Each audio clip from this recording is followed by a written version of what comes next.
The first story is a boy from Sderot. His name is Itai. And Itai was supposed to have his Bar Mitzvah on Simchas Torah of this year. And he prepared a whole year. His Bar Mitzvah day was Simchas Torah. He was going to lane the laning of Simchas Torah. And he was so excited. And all of his friends, all of his relatives were coming to Sderot for that Shabbos Simchas Torah. And of course, we know what happened. There was no Bar Mitzvah because everybody had to go into hiding that morning.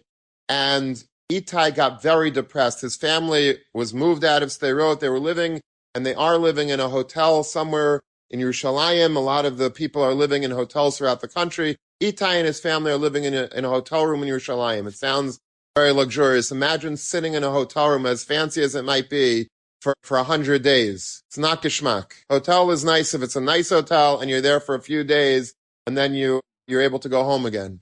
You don't want to be stuck a whole family in a hotel room. That's not geschmack.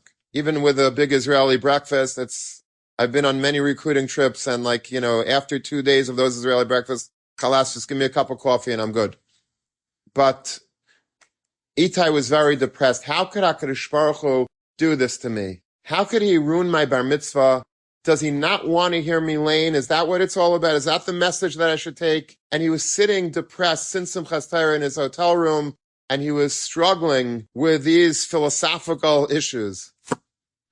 And there was a Rebbitzin who lived nearby, and she was a trauma specialist. And she came to the hotel, and she was asking the families in the lobby, is there anyone here that would like to speak to me, to talk to me about their problems? And Israelis are very often very strong-minded and a little stubborn, and we're fine. Go speak to some people in the hospital. We're good. We're going to be fine. We're going to tough it out. We're pushing through. We're good. She said, okay. And then somebody said, by the way, there's one boy that looks very sad, looks very depressed. He could probably use a schmooze with you. His name is Itai. And she tracked him down, and he asked all of these questions to her, like, why did Hashem do it to me? How could he do it to me? Does he not want to hear me lane? What should I take? What's the takeaway? How could this happen? And he was crying, and she let him cry, and she let him speak to him as long as he needed to. But she said, tell me the story. Tell me exactly what happened that Shabbos. He said, I'll tell you. He said, my entire family converged on Sderot, my extended family, including my mother's brother, my dod Yossi, my uncle Yossi, who was a chayal. And he got a patur. He was supposed to be on active duty that Shabbos, but he got a patur to come to my Bar Mitzvah. And he stayed in the house next door to ours, and he came in his uniform and with his radio, with his gun, with his Uzi.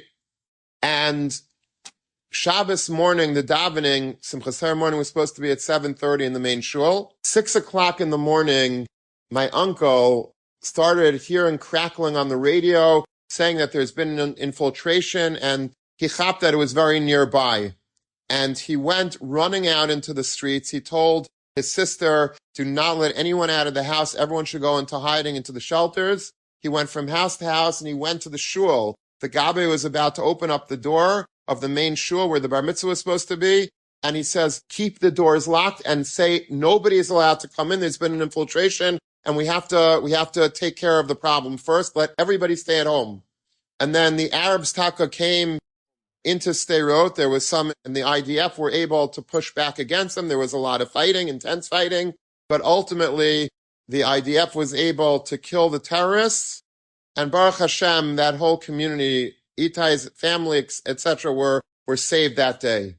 So the Rebbitzin says to Itai, she says, let's reframe what happened. Instead of looking at it like it was a klala that HaKadosh Baruch Hu sent this whole incident, the whole Simchas Torah tragedy on your Bar Mitzvah, because of your Bar Mitzvah, your entire community was saved. If not for your Bar Mitzvah, your uncle wouldn't be in town. If your uncle wasn't going to be in town, you wouldn't have any idea that there was an infiltration. Your entire city would have looked like all the other communities, all the other settlements that were near Sderot that were completely, eviscerated during that Simchas Torah day in terrible, hard, unspeakable atrocities.